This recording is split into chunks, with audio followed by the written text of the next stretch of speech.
Au Moyen-Âge, l'on brûlait des sorcières pour cause de superstition. Aujourd'hui, en Tanzanie, l'on démembre des enfants pour les mêmes raisons.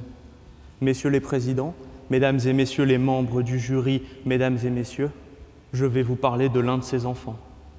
Il s'appelait Good Luck, il avait 5 ans. Il habitait Njombe, une région située au sud-ouest de la Tanzanie. Le 4 janvier 2019, il joue dehors devant chez lui avec l'un de ses copains, Joshua. Ils sont abordés par un individu qui leur demande d'aller jouer avec lui, bien évidemment, un peu plus loin. Joshua refuse et rentre chez lui. Good Luck accepte. Son cadavre est retrouvé 3 jours plus tard, un peu plus loin en effet, sous un buisson. Good Luck a été mutilé, main gauche écorchée, abdomen éventré, organes manquants.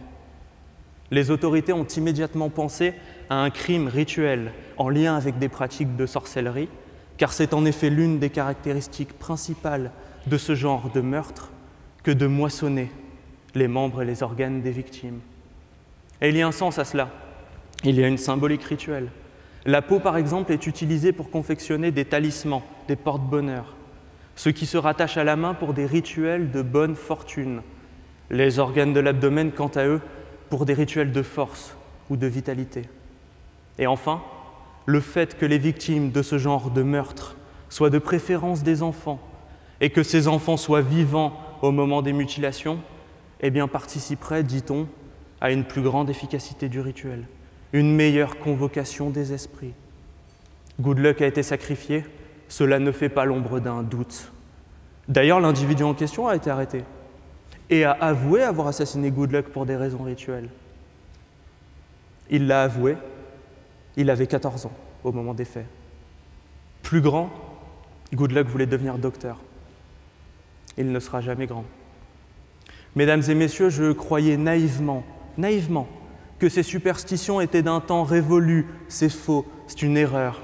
Elles sont bien vivantes, et ailleurs dans le monde, elles sont une histoire de chair et de sang. Et pourquoi s'en étonner? Car au fond, l'idée de superstition a toujours été là, perpétuellement là. Elle était déjà présente lorsque nous étions dans la caverne et que nous y adorions des ombres.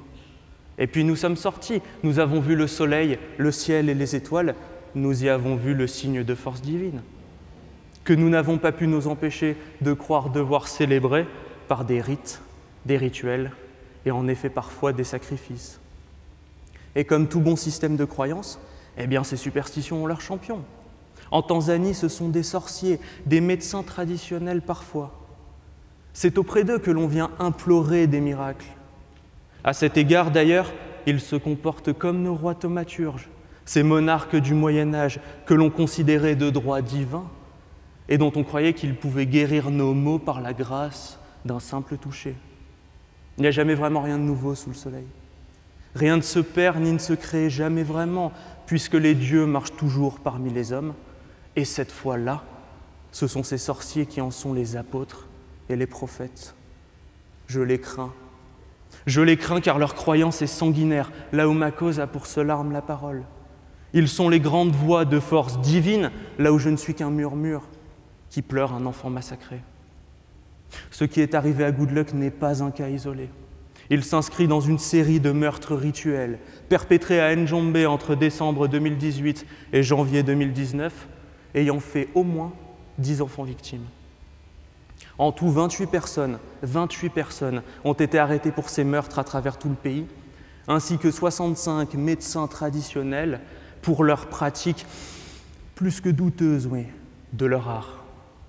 La sorcellerie n'est pas un phénomène erratique. Elle ne l'a jamais été. C'est un réseau. Et ce réseau alimente un marché, car il faut vivre avec son temps, mesdames et messieurs. Et le nôtre est au libéralisme, qui permet d'attribuer une valeur marchande à absolument tout. 2000 $ pour un membre ou un organe, jusqu'à 75 000 $ pour un cadavre entier d'albinos. C'est bon, j'ai compris. J'ai compris. Le divin n'est pas mort et notre époque n'est pas au crépuscule des idoles, loin de là. Eh bien, dont acte. J'en tire la conclusion que ces idoles au culte cruel doivent être fracassées. Ouais, faisons cela, essayons de fracasser des idoles. Et quel est notre arsenal? Il y a la loi et les droits de l'homme. La loi, en effet, c'est facile, il y en a une en Tanzanie qui punit la pratique de sorcellerie de 7 ans de prison minimum. Pourquoi pas? Mais le problème étant qu'avec la loi, on ne lutte jamais que contre des hommes, des auteurs d'infractions si vous préférez, et pas contre des idées. Et malheureusement, les hommes passent, mais les idées, elles, demeurent, en particulier celle de la sorcellerie. Comment mettons en prison une idée, mesdames et messieurs? Eh bien, si nous devons combattre sur ce terrain-là, encore nous faut-il peut-être avoir recours aux droits de l'homme. La dignité humaine, par exemple, c'est l'article 1er et le préambule de la Déclaration universelle. En 2 mots, cette idée sublime et suprême qu'un individu ne peut jamais être considéré comme un moyen, comme de la chair rituelle, par exemple, ce qu'a été Good Luck aux yeux de son bourreau, mais doit toujours être considéré comme une fin en soi, un cosmos à lui tout seul. Et cette idée n'est pas nouvelle, parce qu'il n'y a jamais rien de nouveau sous ce soleil-là, uniquement des nains juchés sur des épaules de géants. Cette idée n'est pas nouvelle, c'était Kant. Par contre, cette idée était bien lointaine pour Good Luck lorsqu'on lui creusait l'abdomen et qu'on lui raclait les entrailles. Il y a des textes spéciaux, bien évidemment. La Convention internationale des droits de l'enfant, qui reconnaît d'ailleurs en son préambule, et je cite, qu'il existe en effet des conditions de vie particulièrement difficiles pour certains enfants dans le monde. Et tenez-vous bien, solution qu'il convient justement d'accorder à ces enfants une attention particulière. Une attention particulière. Ça fait des années qu'on accorde une attention particulière à la sorcellerie. Ça ne marche pas. Les droits de l'homme sont trop faibles car ils mettent en avant des idées sans jamais combattre de manière directe les principes qui les remettent en cause. Ne vous méprenez pas, mesdames et messieurs, ce n'est pas une plaidoirie contre les droits de l'homme, bien au contraire. Je veux les arracher à leur torpeur, car j'ai l'impression que la conscience de l'humanité a cessé d'être révoltée. Elle s'est fait avoir à l'usure, de guerre lasse, par ces superstitions qui racontent les hommes plus qu'elles ne révèlent les dieux. Mais je rêve de voir les droits de l'homme à nouveau brandir le flambeau des Lumières et combattre, comme ils ont combattu en leur temps, les dogmes et l'obscurantisme de l'Église. Des guerriers des droits de l'homme, voilà une idée qui m'est douce. Que leur compagnie serait utile lorsque nous arpentons cette route antique des croyances perverses. Et cela m'amène à la réflexion suivante. J'ouvre une parenthèse, mesdames et messieurs. Les droits de l'homme sont une décision. Les droits de l'homme sont une décision. Ce n'est pas quelque chose qui plane au-dessus de nos têtes et qui descend du ciel dans un nuage de fumée lorsque nous les convoquons, non. Ou alors ce serions nous les superstitieux dans l'affaire, ce serions nous les fidèles zélés, alors d'une église humaniste certes, mais d'une église quand même. Non, les droits de l'homme s'incarnent par des êtres de chair et de sang, qui leur donnent un souffle, un écho, une profondeur et par conséquent une âme. Et s'ils ne sont pas incarnés, eh bien les droits de l'homme deviennent muets et meurent. Et donc voilà où nous en sommes. D'un côté des lois qui luttent contre des hommes, de l'autre des idées soit trop faibles, soit mal incarnées. Eh bien entre ces deux mondes, il y a le nôtre, celui dans lequel la sorcellerie prospère et triomphe. Il faut la tuer. Exposons ces sorciers, ces démons qui se cachent dans des ténèbres d'ignorance. Faisons-le avec nos armes, la lumière de la parole et une épée au bout de la langue.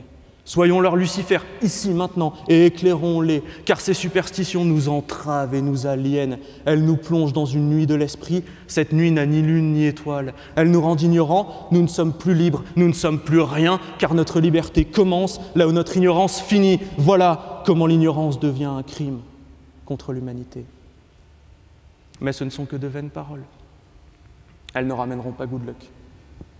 Cet enfant portait en lui 1000 mondes. Et les enfants sacrifiés sont légion en Afrique, légion. Il n'y a rien de nouveau, mesdames et messieurs, dans cette plaidoirie, ni même de spécial, juste comme une impression de déjà-vu. Et dans ce triste décor, les déjà sont les encore. Alors faut-il être fataliste? Tout ceci est-il vain? À vous de me le dire. L'on brûlait des sorcières, l'on démembre des enfants, rien de nouveau sous le soleil, rien. J'espère qu'un jour, l'on parlera pour la dernière fois de ces meurtres. Alors, la voix des droits de l'homme s'éteindra, et cela voudra dire que la sorcellerie aura été vaincue.